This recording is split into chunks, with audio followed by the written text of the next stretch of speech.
Good evening. My name is Roxanne Karen Mugwaneza, and I'm going to present to you making new managers.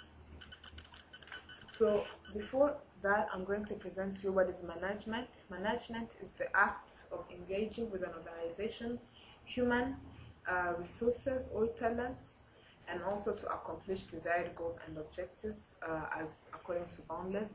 Also, some people define it like it's work through which people work together, carrying out both technical and interpersonal activities to reach an organization's objectives or goals. So mainly, the management has 5 functions, which are planning, organizing, staffing, leading, and controlling. So we are going to start mainly with planning. Planning is the process of thinking about and organizing the activities required to achieve strategic objectives. This is the stage of management where goals are defined to attain a company's future mission and targets. Like, for instance, if the company Signature Lounge that I'm going to be talking about throughout as an example has the goal or the mission to enlarge their market up to 30% of what the customers they have now. So in the planning, what the manager does is maybe the budget to make sure that the resources are allocated usefully, and by setting priorities in order to the company to attain its objectives and goals to enlarge their market. Secondly, we have organizing. This function of management refers to the design of the organization, like determining positions, assignments, teamwork assignments, distribution of authority or responsibilities. So as I was saying, in the company Signature Lounge, the manager makes sure that he assigns responsibility, direct responsibility to the people, like knowing you're going to be working in the makeup studio, you'll be working in the salon, and also fulfilling and also making sure that we are working as a team to fulfill the organization's mission. Also, we have staffing. Staffing is mainly involves recruiting and analyzing and hiring people with necessary skills for appropriate jobs. And so with this is also done to fill in the gaps of skills that are needed in the company. For instance, to enlarge the market, the Signature Lounge had to bring in missing gaps like in skills. This is why they hired a personal trainer who would train the whole staffing and team about customer care. So with the customer care trainings, the staff was able to develop their workforce and also maintain the company's reputation through providing customer care, which will increase more customers attaining of the company.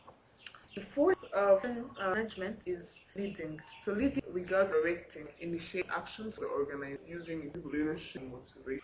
So this is when the manager uses his power or his leadership skills to make sure that workers should do what they're doing at the right time and directing them to fulfill their assignments. So one of the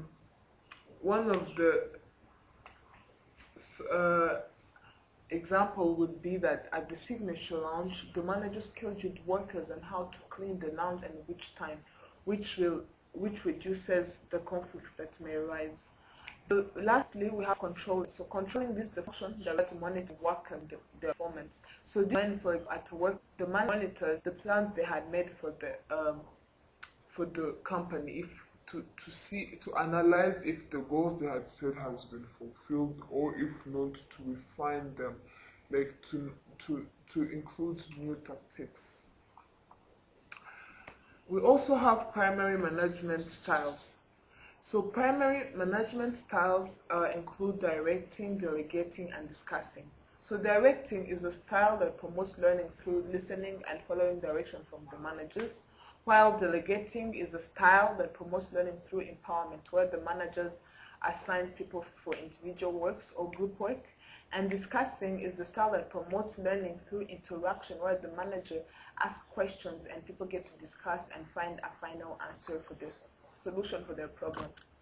So directing has different strengths and weaknesses. The strengths include quick decision making, coaching employees, which leads to better understanding of what they're doing, incentives to employees who easily follow direction and complete their assignments. But also on the other side, the weaknesses include limits constructive feedback, since the manager directs everything. Communication is a one way, which hinders the progress of the organization, for people are not able to talk, and also most managers are not good at giving direction. So if there is no way to ask questions, then the work done will reduce.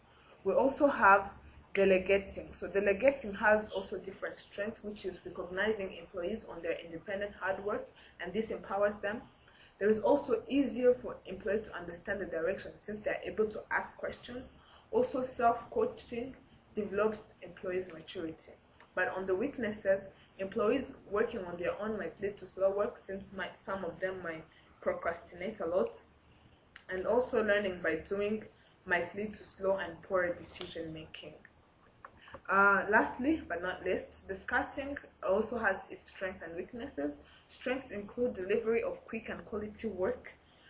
This means that employees understand directions easily, since they have discussed about it, so they deliver quick and quality work. Employees evaluate their performance, which coaches them to improve. And also, decision-making process is very efficient, since both managers and employees are together to discuss something. But on the weaknesses side also, asking questions might reduce the contribution of workers, since some of them are shy. So if it's an open discussion, some might not contribute. Secondly, we have finding the right questions. So if the managers can't find the right question to ask them, the people wouldn't be able to share effectively and quality work. And thirdly, recognizing those who express their ideas. So if you recognize people who are sharp and can express their ideas clearly, then they might continue to do that to be awarded, and it might lead to over dominance. So thank you very much. This is the end of our presentation.